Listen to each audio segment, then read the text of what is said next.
This is Mango Munch, a very special snack I made for a very special lady friend, and I'm going to show you how to make it, so stick around.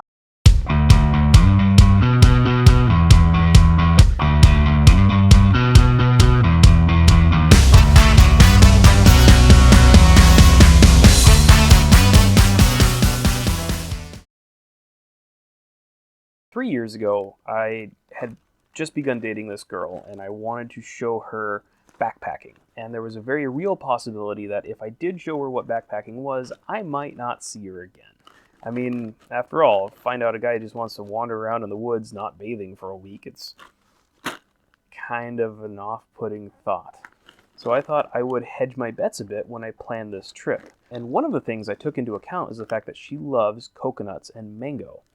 So I busted out my dehydrator, and I dehydrated together some coconut strips and mango strips, and you know what? It was a hit. So much of a hit that I thought I would share it with you as well. But before we begin, have you considered maybe liking or subscribing?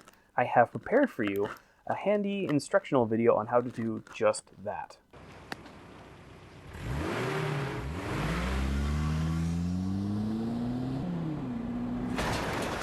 Now, without any further ado, Mango Munch instructions. This recipe is really easy and simple.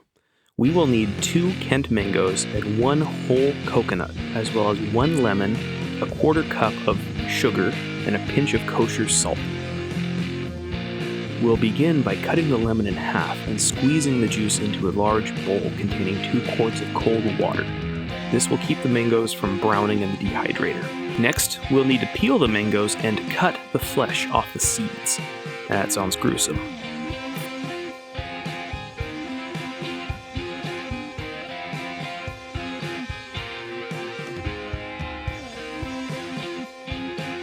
Following that, we'll slice the mangoes into roughly 8-inch slices.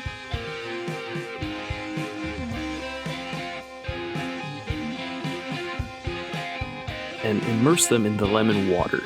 Be sure to separate the slices and mix them thoroughly into the water for even coating.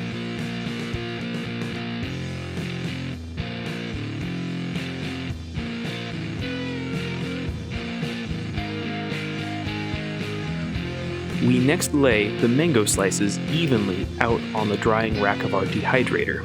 In this video, I'm using my Excalibur model dehydrator, and I really like it. I'll link to my first look video from much earlier, but be warned that it's a really rough video.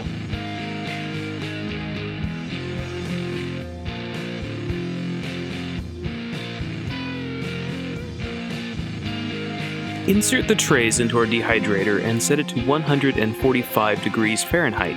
Allow the mangoes to dry for at least 8 hours. The final result will be crispy, dry mango slices. When they're ready, we can remove them from our dehydrator and place them in a zip-top freezer bag for storage. Next up, we have to crack open our coconut. Begin the process by setting our oven to 375 degrees Fahrenheit. Then use a clean screwdriver to gouge the cute little eyes out of the coconut. That sounds brutal. Invert our nut into a measuring cup and allow it to drain before placing the coconut onto a sheet pan in the oven for 15 to 20 minutes. The heat of the oven will crack the coconut, making it easier to pry apart. We may need a spoon to convince the meat to leave its shell. This turned out to be a younger coconut, and its brown inner husk hadn't yet developed, but I trimmed what had formed of said husk away with a vegetable peeler. More mature coconuts will definitely need this step. Afterwards, give our friend the coconut a quick rinse in a bowl of cold water to clear off some of the scraggly bits.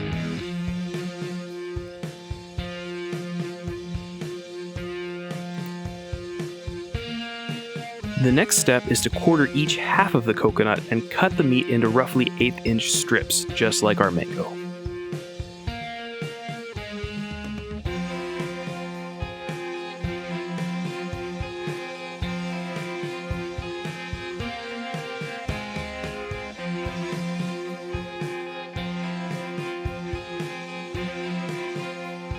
Moving along, strain the coconut water into a medium saucepan and add our 1/4 cup of sugar and pinch of kosher salt and bring it to a boil.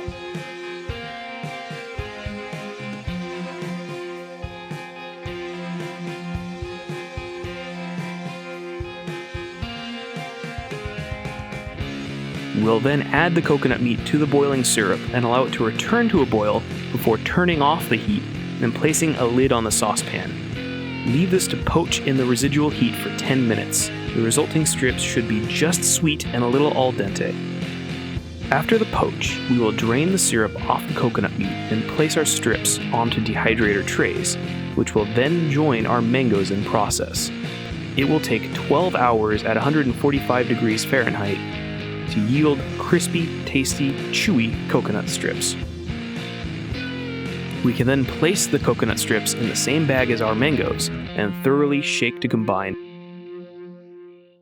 Now it seems like a bit of work, but trust me, this is worth it. I mean, this bag alone, in 8 ounces, is almost 2,000 calories. That works out to roughly 250 calories an ounce, which is well above the goal of 120 calories an ounce for backpacking food and snacks.